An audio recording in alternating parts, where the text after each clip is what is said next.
नमस्कार मित्रों, स्वागत है आपका। आज हम और एक खास विषय के बारे में बात कर रहे हैं और वो विषय आप जानते हैं ड्राइंग पावर कैलकुलेशन। लेकिन ड्राइंग पावर कैलकुलेशन समझने के लिए हमें तीन शब्दों का अर्थ समझना पड़ेगा। तीन शब्द कौन से हैं? एक है सैंक्शन लिमिट, एक है ड्राइंग पावर जो कि आज का हमारा विषय है, और तीसरा है आउटस्टैंडिंग। ये तीनों शब्द एक दूसरे के साथ जुड़े हुए हैं और हम तीनों का मतलब आज समझेंगे और प्रैक्टिकली एक एग्जांपल के साथ में हम कैलकुलेशन भी करके देखेंगे ड्राइंग पावर का कैलकुलेशन किस तरह से होता है। आज मैं आपको पूरी तरह से समझाने वाला हूँ what is drawing power, how it is calculated and what is the impact of higher और लोअर ड्राइंग पावर। इसका इम्पैक्ट क्या होता है ये भी हम आज समझेंगे। तो चलिए मित्रों, सबसे पहले मैं आपको समझाता हूँ what is sanction limit. Sanction limit का मतलब क्या होता है? Upper limit of loan balance. ये सबसे ऊपर की लिमिट है जिसके पार आपका बैलेंस नहीं जा सकता है। इसके बाद ये जो अपर लिमिट होती है ये बैंक द्वारा सैंक्शन की जाती है और ये normally once in a year sanction होती है। कुछ कुछ केसेस में साल में 2 बार भी हो सकता है, लेकिन वो बहुत रेयर केस होगी। नॉर्मली हर साल बैंक में आपका जो कैश क्रेडिट अकाउंट है ये रिव्यू किया जाएगा, रिन्यू किया जाएगा साल में एक बार। और एक बात आप याद रखिए कि this is a theoretical loan limit.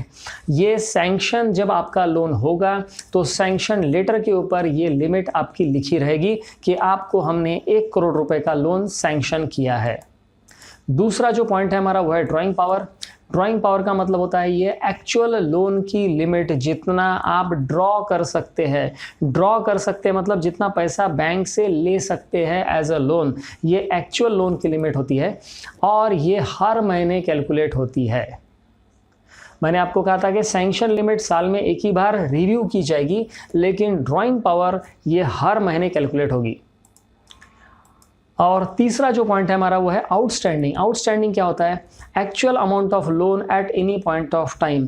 आपका लोन का बैलेंस, एक्चुअल बैलेंस मतलब जितना पैसा आपने बैंक से लिया है प्लस ब्याज, ये सब मिला के अगर आपको लोन आज की तारीख में ख़त्म करना है तो कितने रुपए भरने पड़ेंगे, वो होता है आपका आउटस्टैंडिंग, वो होता है आपका बैलेंस। तो बैलेंस मतलब एक्चुअल लोन जो पैसा आपने लिया है प्लस उसमें इंटरेस्ट। अब ड्राइंग पावर कैलकुलेशन जब होता है तो इसके कंटेंट क्या होंगे? तो इसके कंटेंट में कौन कौन सी चीज़ें आएगी मैं आपको बताता हूँ। इसमें 2 बेसिक चीज़ें रहेगी, एक रहेगा करंट एसेट, एक रहेगा करंट लायबिलिटी। करंट एसेट में सारे के सारे करंट एसेट नहीं आते हैं कैलकुलेशन में, सिर्फ 2 प्रकार के करंट एसेट आएंगे। कौन से 2 प्रकार के? एक आएगा स्टॉक और एक आएगा डेटर्स। करंट लायबिलिटी में सिर्फ एक लायबिलिटी ली जाएगी और वो है सन्ड्री क्रेडिटर्स, मतलब ही क्रेडिटर्स जो पैसा आपको दूसरे को देना है, डेटर मतलब आपको पैसा लेना है। तो ये सिर्फ 3 चीज़ों के साथ में ड्राइंग पावर का कैलकुलेशन होता है। अब ड्राइंग पावर का कैलकुलेशन कैसे होता है ये भी हम समझेंगे। ड्राइंग पावर का कैलकुलेशन में स्टॉक माइनस क्रेडिटर करके हम सबसे पहले निकालेंगे पेड स्टॉक का अमाउंट। पेड मतलब जो स्टॉक का पैसा आप दे चुके हैं उसे कहा जाता है पेड स्टॉक। तो ये पेड स्टॉक हम कैलकुलेट करेंगे, इसमें हम डेटर्स जोड़ देंगे और इसका 75% ही बैंक फाइनेंस होगा। क्यों? क्योंकि 25% को कहा जाता है बोरोवर की मार्जिन। इतना पैसा बोरोवर ने देना चाहिए, 25% बोरोवर देगा और 75% बैंक देगा। ये बैंक का नॉर्मल सिस्टम होता है। कुछ कुछ केसेस में ये फॉर्मूला थोड़ा सा चेंज हो सकता है। फॉर्मूला मतलब परसेंटेज इसमें चेंज हो सकता है, फॉर्मूला तो यही रहेगा। कभी कभी ये 25% का 20% भी हो सकता है, कभी 30% भी हो सकता है, कभी 40% भी हो सकता है। कभी कभी ऐसा भी हो सकता है कि स्टॉक के लिए मार्जिन 40% है और डेटर के लिए मार्जिन 25% है, ये भी हो सकता है। लेकिन ये हर बैंक में हर स्कीम के अनुसार थोड़ा बहुत चेंज होगा। लेकिन हम ये मान के चलते हैं कि एक साधारण तौर पे यही फॉर्मूला रहने वाला है। तो ये फॉर्मूले के साथ में एक और चीज़ है जो कि आपको समझना और याद रखना ज़रूरी है। यहाँ पे हम डेटर्स जो है वो पूरे के पूरे डेटर्स कंसीडर नहीं करेंगे। डेटर्स अप टू 90 डेज ही कंसीडर किए जाएंगे। मतलब ऐसा डेटर जिसके बिल बनने के बाद में 90 दिन से कम का समय हुआ है। बिल बन के अगर 90 दिन से ज़्यादा हो गए हैं तो बैंक वाले ये एज्यूम करेंगे कि ये पैसा डूब गया, ये नहीं आ सकता है। ये बैंक का अजम्पशन है। आपके लिए पैसा आ भी जाएगा, वो प्रॉब्लम नहीं है, लेकिन बैंक वाले अज्यूम करते हैं कि ये पैसा नहीं आएगा तो इसके लिए हम फाइनेंस नहीं करेंगे। बैंक का कहना ये होता है कि 90 दिन के अंदर के डेटर हम कंसीडर करेंगे, 90 दिन से ऊपर के नहीं करेंगे। कुछ कुछ रेयर केसेस में बैंक 90 दिन से ज़्यादा के डेटर भी ले सकता है। कैसे ले सकता है? अगर आपका ऑपरेटिंग साइकिल जो है वो 90 दिन से ज़्यादा है। अब ऑपरेटिंग साइकिल मतलब क्या, ये हम इस वीडियो में बात नहीं करेंगे, मैं आपको शॉर्ट में बताता हूँ ऑपरेटिंग साइकिल क्या होता है। अगर आप गवर्नमेंट के साथ में डीलिंग कर रहे हैं, मतलब गवर्नमेंट आपका कस्टमर है, तो गवर्नमेंट से पैसे आने में कभी कभी 180 दिन भी लग सकते हैं, कभी 270 दिन, कभी 300 दिन, ऐसा लग सकता है। तो यहाँ पे बैंक वाले आपके 90 दिन के ऊपर के डेटर भी कंसिडर कर सकते हैं, लेकिन सामान्य रूप से 90 दिन तक के ही डेटर कंसिडर किए जाते हैं। अब हम एग्जाम्पल के साथ में कैलकुलेशन करके देखते हैं ड्राइंग पावर का। Calculation of drawing power example number 1। यहाँ पे मैं आपको कुछ डेटा दिखाता हूँ।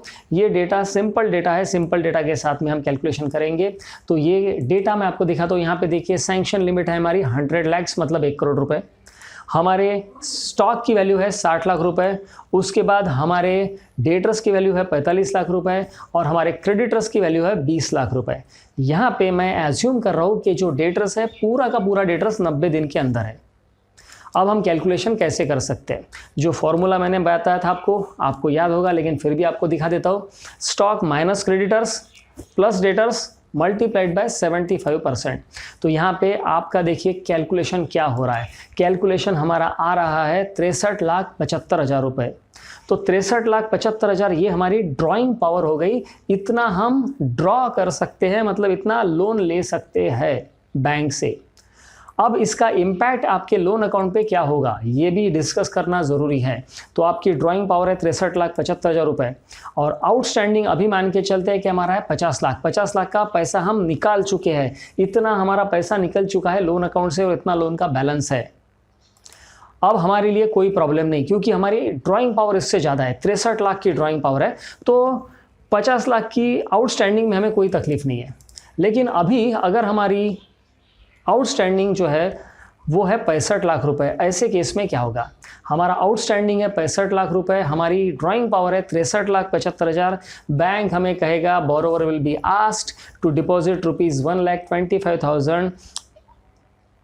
₹1,25,000 इमीडिएटली। आप याद रखिए इमीडिएटली बैंक वाले आपको कहेंगे आप तुरंत पैसा जमा कर दीजिए। कितना? 1,25,000। क्यों?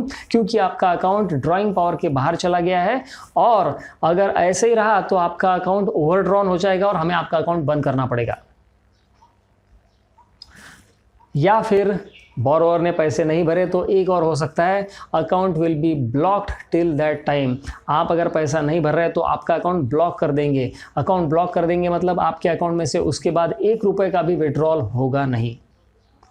तो ये असर हो सकता है। हमारा आउटस्टैंडिंग जो है वो हमेशा ड्राइंग पावर के नीचे रहना चाहिए। अब एक और एग्जाम्पल लेते हैं हम।